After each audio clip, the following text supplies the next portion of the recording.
ఒక గొప్ప సేవకుడు. ఆయనకు అప్పటికి 2 పిల్లలు 3 పిల్లలు పుట్టారు. సడన్గా వాళ్ళ మామయ్య, పట్టణంలో ఉంచుతావని నా కూతుర్ని చేశాను, నువ్వు ఎలాంటి పల్లెటూరులో నా కూతుర్ని పెట్టావు, పొరపాటున నా కూతుర్ని నీ దగ్గర ఉంచను. ఒకవేళ నీ దగ్గరికి పంపించాల్సి వస్తే ఎప్పుడు పంపిస్తానో తెలుసా?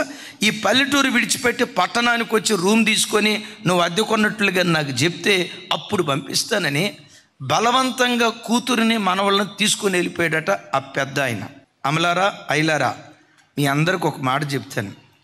మీ అమ్మాయికి వివాహం చేసిన తర్వాత, మీ అబ్బాయికి వివాహం చేసిన తర్వాత వారి దాంపత్యంలో పొరపాటున ప్రతిదానికి తలదోర్చకండి. భార్యాభర్తలు ఇద్దరి మధ్యలో అబ్బాయి తల్లిదండ్రులు ఇంటర్ఫియర్ అయినా కుటుంబం పతనం అయిపోద్ది, అమ్మాయి తల్లిదండ్రులు ఇంటర్ఫియర్ అయినా కుటుంబం పతనం అయిపోద్ది. ఆ ఇద్దరి మధ్యలో దేవుడే ఇంటర్ఫియర్ అగునుగాక. సరే, బలవంతంగా తీసుకొని వెళ్ళారు. ఓ 1 నెల రోజుల పాటు తన భార్యకు ఉత్తరాలు రాస్తూ ఉండేవాడట. నువ్వు ఎట్లాగైనా మీ అమ్మా నాన్నకి చెప్పి నా దగ్గరకు వచ్చాయి, నాకు చాలా కష్టంగా ఉంది, నువ్వు లేకుండా నేను బ్రతకలేనని దరిదాపుగా 2-3 నెలల పాటు ఉత్తరాలు రాశాడట. విచిత్రం తెలుసా, ఒక్క ఉత్తరానికి కూడా రిప్లై రాలా.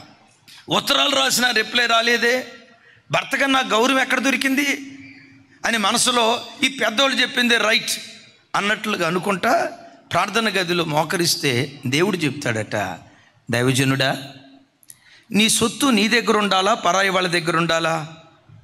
అదేంటి ప్రభా, నా సొత్తు నా దగ్గరే ఉండాలి.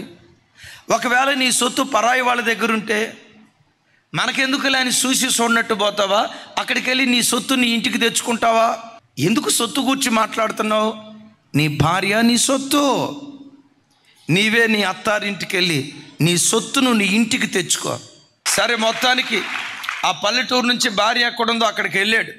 వెళ్ళటంతో మామ అత్త డ్యూటీకి వెళ్ళటానికి రెడీగా ఉన్నారంట. వెంటనే అల్లుడిని చూసి, టౌన్లో ఇల్లు చూసావా? చూడలేదు అత్తయ్య. టౌన్లో ఇల్లు చూడనప్పుడు ఎందుకు వచ్చావు నువ్వు? నా కూతురు రాదు పో అని అన్నారంట. సరే, భార్య దగ్గరికి వెళ్ళాడు. వెళ్ళిపోదాం రావా అన్నాడంట. ఆ తల్లి అందట, మా అమ్మా నాన్నోళ్ళు ఇప్పుడు స్కూల్కి వెళ్తున్నారు, ఇప్పుడేం మాట్లాడొద్దు, నువ్వు వెళ్ళిపోతున్నట్లుగా వెళ్ళిపో, వాళ్ళు స్కూల్కి వెళ్తారు కదా, వెళ్ళిన తర్వాత మన ఇద్దరం కలిసి వెళ్ళిపోతాం అందంట. ఈరోజు ఆ కుటుంబాన్ని దేవుడు దీవించి తెలుగు ప్రజలు, లక్షల కొలది ప్రజలకు దీవెనకరమైన దైవ సేవకుడిగా దేవుడు ఆ సేవకుడిని నిలవబెట్టాడు. లక్షల కొలది ప్రజలకు దీవెనకరమైన దైవ సేవకుడిగా దేవుడు నిలవబెట్టాడు.